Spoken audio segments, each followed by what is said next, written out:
আসসালামু আলাইকুম। আশা করি সবাই ভালো আছেন, আমরাও ভালো আছি। মিঠু কিচেনে আবার একটি নতুন রেসিপি নিয়ে চলে আসলাম। আমাদের আজকের রেসিপি হবে আমরা মজাদার পাটের শাক ভাজি করে দেখাবো। তো এখানে আমি দেখতেই পাচ্ছেন এক ঝুড়ি পাটের শাক নিয়েছি। এই শাকটা মিঠা পাটের শাক। বাজারে কিন্তু প্রচুর শাক পাওয়া যাচ্ছে। পাটের শাক এখন গরম সিজনেই আপনারা এই তো এরকম টাটকা পাটের শাকটা পেয়ে যাবেন। আর এই শাকটা কিন্তু গরম ভাত দিয়ে ভাজি করে খেতে খুবই মজা হয়। তো আমাদের এই শাক ভাজিটা করতে কি কি উপকরণ লাগবে দেখিয়ে দেই। তো শাকটা ভাজি করার জন্য এখানে লাগছে আমাদের পেঁয়াজ কুচি, রসুন কুচি, কাঁচামরিচ কুচি, আর লাগছে কিছুটা শুকনো মরিচ। শুকনো মরিচটা দিলে কিন্তু শাক ভাজিটা খেতে আরও ভালো লাগে। তো চলুন আমরা চুলায় চলে যাই। শাকটা কিভাবে ভাজি করব সেটাই আপনাদেরকে দেখিয়ে দিব। আশা করি এই রেসিপিটাও আপনাদের অনেক ভালো লাগবে। তো ভালো লেগে থাকলে অবশ্যই লাইক, শেয়ার, সাবস্ক্রাইব, কমেন্ট করতে ভুলবেন না পরবর্তী ভিডিও পাওয়ার জন্য। আমাদের শাক ভাজিটা করার জন্য চুলায় চলে আসলাম। চুলায় আমি একটি ফ্রাই প্যান বসিয়ে দিয়েছি। এখন দিয়ে দিব তেল। তো এখানে আমি পরিমাণ অনুযায়ী তেল দিয়েছি, আপনারা আপনাদের পরিমাণ অনুযায়ী তেলটা দিয়ে দিবেন। তো এখন আমরা এই যে পেঁয়াজ কুচি, কাঁচামরিচ দিয়ে দিব। তো প্রথমে আমরা পেঁয়াজটা দিয়ে দিলাম। তো এখন দিয়ে দিব এখানে কিছুটা রসুন কুচি। আর ভাজিতে অবশ্যই রসুনটা দিতে হবে। তো আমাদের রসুন, পেঁয়াজ কুচি আর এই তো কাঁচামরিচটাও দিয়ে দিচ্ছি একত্রে। আর শুকনো মরিচটা আমরা পরে দিব। তো এখন আমরা এই রসুন, কাঁচামরিচ, পেঁয়াজটা একত্রে ভেজে তারপরে লবণ আর শাকটা দিয়ে দিব। আমাদের পেঁয়াজ, রসুন আমরা একত্রে দেখতেই পাচ্ছেন একটু হালকা কালার চলে এসেছে ভেজে নেওয়ার পরে। তো এই পর্যায়ে লবণটা দিয়ে দিব। আর লবণটা অবশ্যই আগে দিবেন, পরে দিলে দেখা যায় শাকের সাথে মিক্স হবে না, কোনোটায় লবণ হবে কোনোটায় হবে না। আর এই পেঁয়াজ, কাঁচামরিচ, রসুনের সাথে দিয়ে দিলে কিন্তু একত্রে মিক্সড হয়ে যায়, শাকেও হবে।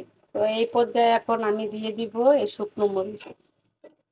শুকনো মরিচটাকে আমি এভাবে একটু মাঝখানে রেখে ভেজে নিব। তো অনেক ভাইয়ারা পুরা ভিডিও দেখেন কিন্তু সাবস্ক্রাইব করেন না, লাইক দেন না। আমরা আপনাদের সুবিধার ক্ষেত্রে অনেক কষ্ট করে ভিডিও বানিয়ে থাকি। অবশ্যই লাইক দিবেন, সাবস্ক্রাইব করবেন। আর ইতিমধ্যে যারা করেছেন তাদেরকে অসংখ্য ধন্যবাদ। আর অবশ্যই কমেন্ট করবেন। আমি একটু শুকনো মরিচটাকেও হালকা একটু ভেজে নিব। ভাজা হলেই কিন্তু আমরা শাকটা অ্যাড করব। তো আপনারা এভাবে আমি যেভাবে ভিডিওতে দেখাচ্ছি এভাবেই শাকটা ভাজি করে খেয়ে দেখবেন, খুবই ভালো লাগবে। দেখুন আমাদের মরিচটা কিন্তু ভাজা হয়ে গিয়েছে। আমি আবার একটু নাড়াচাড়া দিয়ে নিলাম। আর লবণ আপনারা আপনাদের পরিমাণ অনুযায়ী দিবেন। তো এখন এই তো শাকটা আমি আস্তে আস্তে দিব।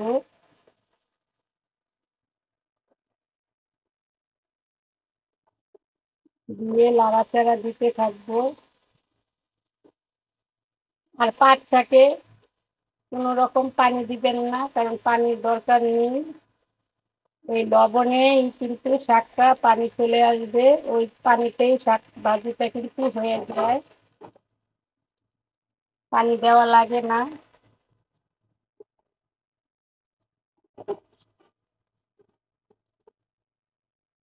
তো সম্পূর্ণ শাকটাই দিয়ে দিলাম। আর এই পাটের শাকটা ভাজি করতেও কিন্তু বেশিক্ষণ লাগে না। হয়ে যায় তাড়াতাড়ি।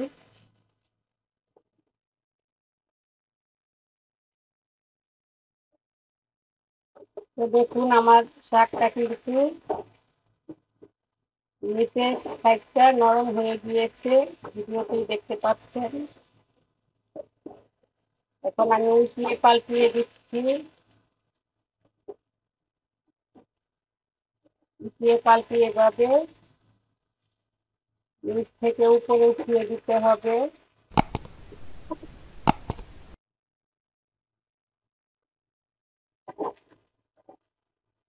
তো এইভাবে শাক ভাজিটা করে নিতে হয়। পাট শাক ভাজি আমরা সবাই করতে জানি, কিন্তু যারা নতুন রাঁধুনি তাদের অনেক উপকারে আসবে।